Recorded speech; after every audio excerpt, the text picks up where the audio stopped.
से स्वागत है आप सभी के अपने YouTube चैनल में। और इस वीडियो में हम लोग डिस्कस करेंगे सड़क दुर्घटना होने के बाद जो इंश्योरेंस कंपनी होती हैं वो इंश्योरेंस आपको कैसे मिलता है, उसके लिए क्या प्रोसेस क्या प्रक्रिया आपको करना होता है। क्योंकि अधिकतर चीज़ों में हम लोग देखते हैं जब रोड एक्सीडेंट होता है,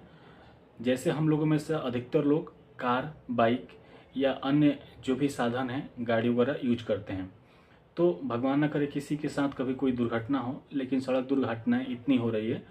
और ऊपर से आप एक इंश्योरेंस का मोटा अमाउंट भी आप कंपनी को जमा करते हैं। तो जब भी सड़क दुर्घटना होती है, चाहे वो आपका फिजिकल लॉस हो, गाड़ी का लॉस हो, या कई बार उसमें लोगों की मृत्यु हो जाती है, तो इंश्योरेंस कंपनी से इंश्योरेंस कैसे लिया जाएगा उस प्रोसेस को मैं आपको डिटेल में एक्सप्लेन कर रहा हूँ। आप लोग थोड़ा ध्यान से इसको सुनिएगा। और इन केस अगर आपको इंश्योरेंस लेने में कभी कहीं दिक्कत आती है तो मेरा नंबर गिवन है यहाँ पे, आप उस पर कोऑर्डिनेट करके मेरा हेल्प ले सकते हैं। और सबसे पहले बताना चाहूँगा, जब भी आपके साथ कहीं भी दुर्घटना हो, आपकी गाड़ी के साथ, आपके साथ आपका कोई फिजिकल लॉस हो, गाड़ी को की लॉस हो, तो आपको सबसे पहले क्या करना है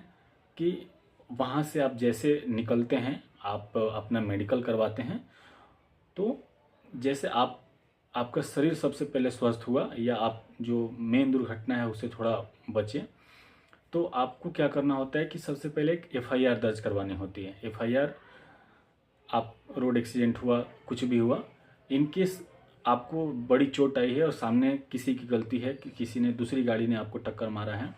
और उसमें आपको लॉस हुआ है, तो आपको सबसे पहले एफआईआर दर्ज करवानी होती है। दर्ज एफआईआर में आपको घटना का समय, तिथि और जो अपोजिट गाड़ी है उसका नंबर और उसको कौन चला रहा है, उस ड्राइवर का नाम, कौन सी जगह पे हुआ है, कोई विटनेस है उसका आप नाम दे सकते हैं, और उसको एफआईआर में आपको बताना होता है, डिस्क्लोज करना होता है सारी चीज़ें। उसके अलावा आपको जब भी आपके साथ दुर्घटना हो, आप कोशिश करें कि जितना से जल्दी हो सके आप उस इंश्योरेंस कंपनी को इन्फॉर्म करें जहां से आपने इंश्योरेंस परचेज किया था अपने लिए। इसलिए ये ज़रूरी होता है क्योंकि कई इंश्योरेंस कंपनी होती है वो अपना एक सुपरवाइजर भेजती है, वो आके सर्च करते हैं कि एक्चुअल में क्या क्या इंसिडेंट हुआ है, वो चेक करते हैं, एक रिपोर्ट बनाते हैं और कंपनी को देते हैं। तो उसी बेस पे कंपनी आपको क्लेम देती है। प्लस जैसे मैंने आपको बताया, आपने एफआईआर करवाया, प्लस आपका जो मेडिकल होता है, एक एमएलसी का पेपर बनता है, एमएलसी पेपर आपको सबमिट करना होता है। और जो मेडिकल आपका एक्सपेंसेस होता है, मेडिकल एक्सपेंसेस आपको वो बिल सहेज के रखना होता है, कंपनी को देना होता है। उसके बाद अगर मेजर इंजरी हो जाती है, जैसे कोई व्यक्ति है, अगर लेट सपोज कि उसकी दुर्घटना में डेथ हो जाती है, तो उस केस में आपको जो डिजीज व्यक्ति है उसका एजुकेशनल सर्टिफिकेट,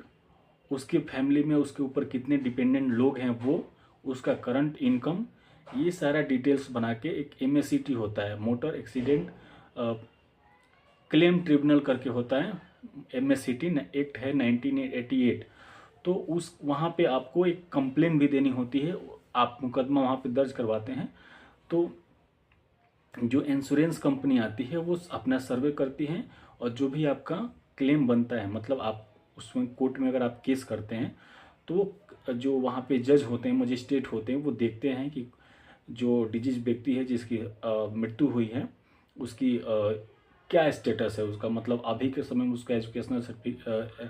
क्या क्वालिफिकेशन था, उस पर कितने लोग डिपेंडेंट हैं, फैमिली में कितने लोग हैं, क्या क्या रिस्पॉन्सिबिलिटी है, अभी की उसकी अर्निंग क्या है,